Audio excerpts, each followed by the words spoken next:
Europe was not going that way after World War II, but now once again they're going that way. We are all enjoying it. When it really happens, we say, oh, we're shocked, we're shocked. Without war, lot of people cannot survive. If this one and this one does not solve their problems, the world's problems are never gone.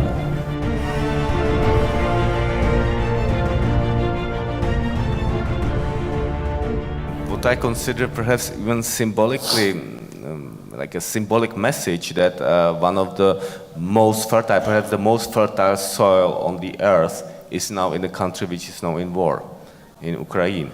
What perhaps, what can we say about that? Or is it, based on my information, like the extremely fertile soil in Ukraine is up to 4 meters, the black soil, the most fertile soil on the earth. So how do we, what do we do? See, the thing is this, when nations across the world, almost without exception, fortunately, Europe was not going that way after World War II, but now once again they're going that way. Almost every nation has invested enormous amount of money in building and stockpiling arms, armaments, bombs, missiles, smart bombs. I don't know how a bomb can be smart, it's the dumbest thing to do. It is the dumbest thing to do.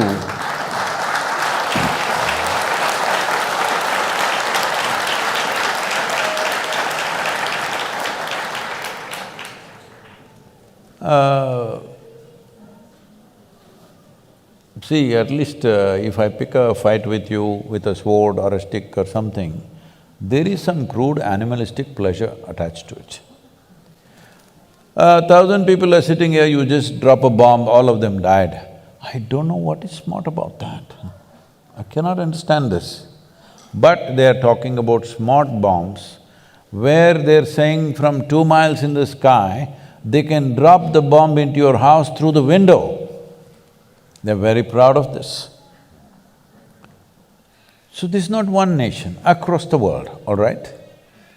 So all of us as people, were we all thinking, all these bombs are being kept for entertainment, for display, or it's artwork, what did you think? One day it will be used. Yes or no? It has to be used somewhere. The question is on whom? The question is not whether it will be used or not. The question is just where and on whom, isn't it?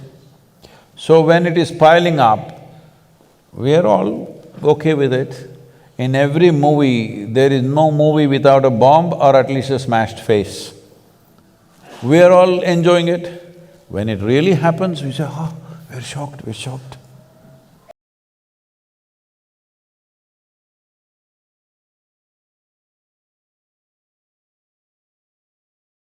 That generation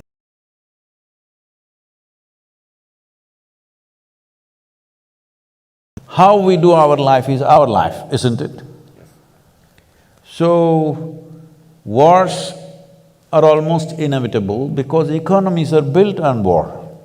Without war, lot of people cannot survive. The largest industry on the planet is arms and armaments. How will you not use it? If I am making guns and bullets and I sell it to you and you don't shoot a single bullet, I'm disappointed with you. Hello? This happened, I was at the World Economic Forum.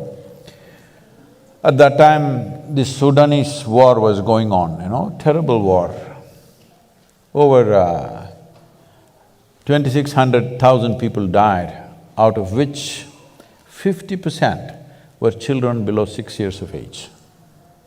Can you beat it? 130,000 children die in one war. So, at that time, some, movie stars and others are going there and carrying one, an African child is always a trophy. You carry this child and take photo ops and all this is happening. And they showed a video where all these militants or soldiers or whatever you want to call them, they're just going in these pickup trucks, simply shooting at the sky, okay? I said, see, these guys, if I have a fight with you, at least I need to shoot you. If I'm shooting the sky, that means I have abundant supply of bullets, isn't it? Abundant supply. Otherwise I won't be shooting the clouds. If I'm fighting a war, when I shoot, I want somebody to die. Yes or no? Hello? I'm not going to shoot at the sky, but they're shooting at the sky with automatic weapons continuously. I said, see, somebody is supplying them plenty, all right? Otherwise nobody will shoot at the sky. I said, there are 62 industries in the world who manufacture that caliber of bullet. I will give you the addresses. Will you go and lock them up? No. You will go to the war zone and pick up a child and do drama. All you need to do is, if you take away the bullets, once that runs out, maybe they will hack each other, but you can't kill that many hacking, at least. If you can't transform the human being, at least you must defang him, isn't it? Hello? Yeah, defang means you take away his teeth at least. If transformation is possible, fantastic. If that is not possible, at least his empowerment you should bring it down, isn't it? So, we have no intent of stopping the war, let's be clear about that. When it happens to us or when it happens close to us, we will cry. When it's happening somewhere else, it's drama. This inhuman attitude towards war and to killing and the suffering that other people go through we must come out of that. Because most evil things have happened not necessarily because of evil intentions, simply apathy. You sleep through life. Is sleeping a crime? Hello? Is sleep a crime? Hello? No, sleep is a good thing. But if you sleep through your life is a disaster. That is what is happening to the world, both in terms of soil, both in terms of… in terms of war. This is what is happening, we sleep through. After World War II, we formed League of Nations, we made United Nations. The idea was never again such wars will happen, right? Not just for Europe, for the whole world, never again it'll happen. But since then, how many wars? Actually, if you look at it, there's not been a single day's break on this planet after World War II without at least a battle going on somewhere. So, we have issues, we have economic issues, we have property issues, we have issues, all right? This is the idea of setting up a United Nations, that we will fight with our words and solve our problems. We are not in such a la-la land that we don't have any issues, we have issues.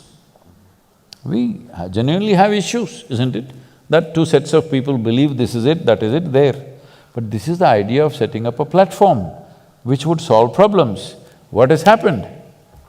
We have pushed it to the side and doing what we want to with each other. So, 20th century, 21st century when it began, everybody said, this is 21st century, this is the age of information, this is technology, this, that, no wars. Tell me how many wars in 21st century? How many nations have been destroyed in 21st century? Many. Too many. Too many for 22 years, isn't it? So how do we wake up? See, these are things that you can't turn around overnight, but first thing is, within your hearts, your anger and hatred must go. I must tell you this. I used to attend a lot of world peace conferences at one time. For about 2 years, 2.5 years, I attended a lot of international conferences. Then I saw, for a whole lot of people, this conference hopping itself is a profession, they're making a living out of it. I'm the only idiot sitting there thinking we are working for world peace.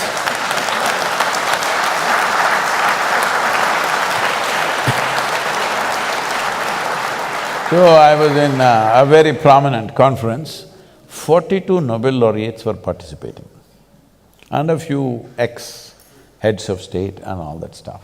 Because when they're head of state, they will do war. After they retire, they will talk peace. This has been the way of the world. So, I was here and this is the third day afternoon. One particular Nobel laureate, it's his turn to speak, and after that I'm speaking. So he came up and this podium is a little exposed, a proper big podium, the wooden thing. So he went and stood behind that and he opened his file. He looked down, he never lifted up his head up.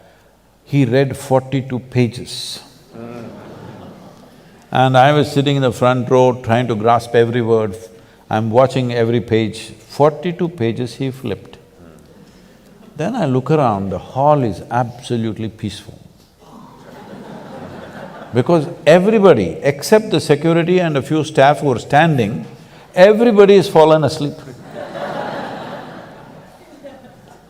Then I thought, this is world peace for sure.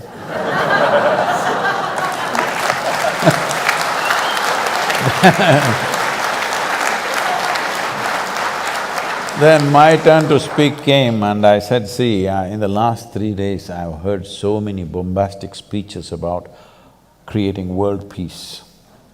But I'm asking you sincerely, how many of you can place your hand on your heart and say, your mind is peaceful? Because if your mind is not peaceful, if you can't make your mind peaceful, making the damn world peaceful is out of question. Because what you are seeing in the world is a larger manifestation of what's happening in human minds, isn't it?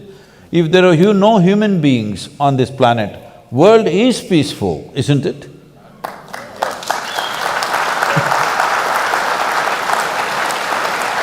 So then I inquired why in the afternoon session everybody has fallen asleep uniformly.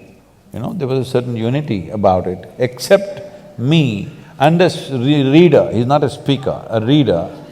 Everybody has fallen asleep. Then I asked, what happened? He said, no, Sadhguru, yesterday evening there was a Bacardi festival. Oh, free drink. So everybody became peaceful.